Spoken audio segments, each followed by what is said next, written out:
भगवान राम को मर्यादा पुरुषोत्तम कहा जाता है। वे स्वभाव से ही संयमित, धैर्यवान व शांत थे। उन्होंने हमेशा ही दया, सत्य, सदाचार, मर्यादा, करुणा और धर्म का पालन किया और कभी भी अपनी मर्यादा का उल्लंघन नहीं किया। सभी को बराबरी और समानता का दर्जा देने वाले प्रभु राम सभी प्रकार की बातों को शांति से सुनते व समझते थे। उनके जीवन में इतने उतार चढ़ाव आए, लेकिन उन्होंने सबका सामना बहुत ही धैर्य के साथ किया। लेकिन जब बात न्याय व धर्म की रक्षा की आई तो श्री राम भी अपना क्रोध ना रोक पाए। आइए ऐसी कुछ घटनाओं के बारे में जानते हैं। रामायण बालकांड में काकभुशुंडी कौवे का वर्णन आता है। जब श्री राम छोटे थे तो काकभुशुंडी श्री राम के हाथों से रोटी छीनकर उड़ जाते हैं। तब श्री राम अपने हाथों को तीनों लोकों तक फैला लेते हैं। बालक राम की अपार शक्ति को देखकर काकभुशुंडी को उनकी वास्तविकता का ज्ञात होता है। वह नतमस्तक होकर उनके चरणों में शरण मांगते हैं। शूर्पणखा पर क्रोध।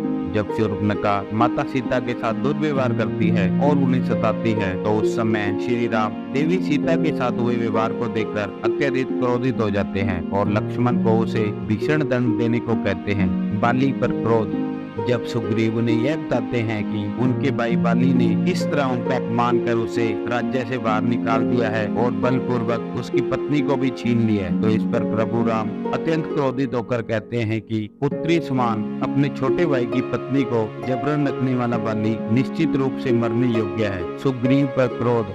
बाली वध के पश्चात जब सुग्रीव प्रभु राम की सहायता करने वाला अपना वचन भूलकर भोग विलास में लिप्त हो जाता है तो श्री राम क्रोधित होकर लक्ष्मण के हाथों यह संदेश भिजवाते हैं कि बाली के प्राण लेने वाला बाण अभी भी उनके तरकश में है। साथ ही वो मार्ग भी बंद नहीं हुआ है जिससे बाली स्वर्ग को गया है। समुद्र देवता पर क्रोध। लंका जाने से पहले श्री राम समुद्र देवता से 2 दिनों तक प्रार्थना कर रास्ता मांगते हैं, लेकिन जब वह रास्ता नहीं देते तो श्री राम क्रोध में आ जाते हैं और उन्हें अपने बाण से सुखा देने की धमकी देते हैं। तब लक्ष्मण समझा बुझाकर प्रभु को शांत करते हैं। प्रभु राम के गुस्से को देखकर समुद्र देवता उनसे क्षमा मांगकर उन्हें सेतु बनाने का सुझाव देते हैं। रावण का वध। जब रावण अपने प्रचंड पराक्रम से हजारों वानरों का नाश कर देता है तो श्री राम अत्यंत क्रोधित होकर कहते हैं कि यही उचित होता कि इसका वध मैंने प्रथम दिन ही कर दिया होता। इंद्र पर क्रोध।